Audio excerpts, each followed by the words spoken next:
Hi guys, good morning! Guys, for today's video, dahil napapansin ko kasi na naman sa mukha ko, ang lalaki na ng pores guys. So, ang ginagawa ko pag ganun, ninalagyan ko lang siya ng yellow. Inaano ko lang po siya ng yellow. Ang dami na naman, ang lalaki na naman ng pores ko. Open pores na naman tayo guys. Medyo matagal ko kasi siyang hindi nalalagyan eh. So, ito guys, may yellow tayo dito. So, ayan. Ganyan lang ginagawa ko guys. Ayan.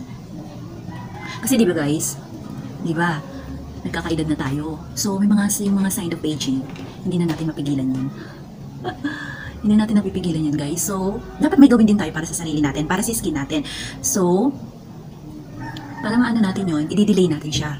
May mga ano tayo, may mga ways tayo para i-delay naman yan.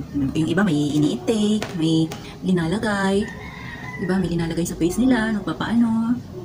Pumupunta sila sa mga license na legit na mga beauty expert. Eh guys, wala naman akong pampaganon. Wala naman akong pampabata, botox.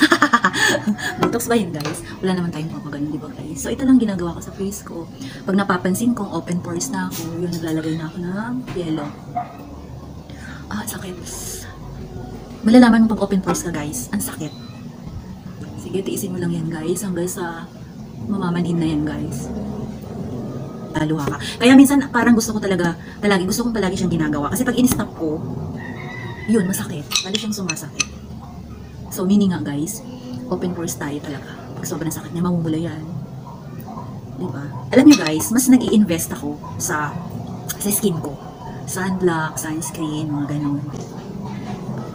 So, ayan. Sunblock, yun mga ini-invest ko. More on nag-i-invest ako sa skin ko kaysa sa mga ibang material things. Halimbawa, mga cellphone, hindi ako masyadong mas talagang sa skin ko.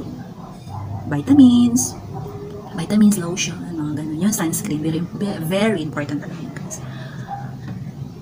Diba guys? Kasi kung hindi ko rin naman siguro inalagaan yung sarili ko, guys, 46 years old na ako. So kung hindi ko rin naman mukha na bang 46 years old guys? Comment down. So kung hindi ko rin naman siguro inalagaan yung sarili ko, baka yung 46 natin eh, 66 na. Ayun guys, so namumula na siya. Pag tumatagal na guys, hindi na siya masakit. Medyo parang manhid na siya. Pwede rin yan sa lips. Para yung mga dry, dead skin. Ginaganon ka lang siya. Diba? Minsan mapapansin mo, after mo mag-toothbrush, may mamalat-malat yung labi. Yun yung mga dead skin guys. So pwede rin ito sa labi.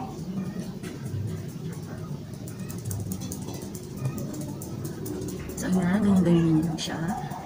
Tiisin nyo lang guys, kasi talaga pag open pores, medyo masakit siya.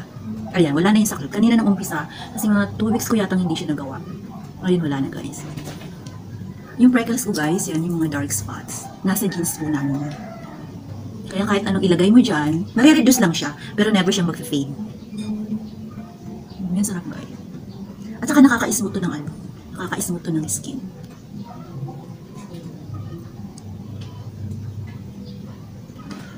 Usually, sa gabi ko siya ginagawa, guys, before bedtime. Pero nga dahil parang na-alarm ako, open na siya, sobrang open pores na ako. Kaya, need na natin siyang applyan ng yellow. Hula na guys, diba?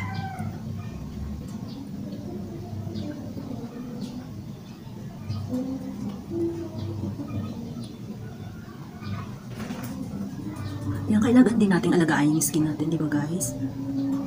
Para ginagawa natin to guys para ma-delay yung sign of aging. Diba? May pag-delay. Hindi na kasi natin yung mapipigilan, diba? Nagkakaedad tayo. Kaya, hindi din natin mag-invest para ma-delay siya.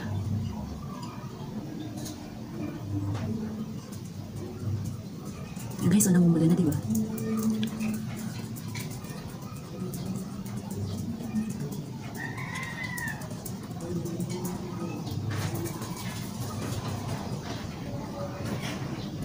So, ayun guys, naubos ko na yung 3 cubes of ice. So, ayun na guys. Manhid na siya guys. Manhid siya sa lamig. Thank you for watching. Thank you for today.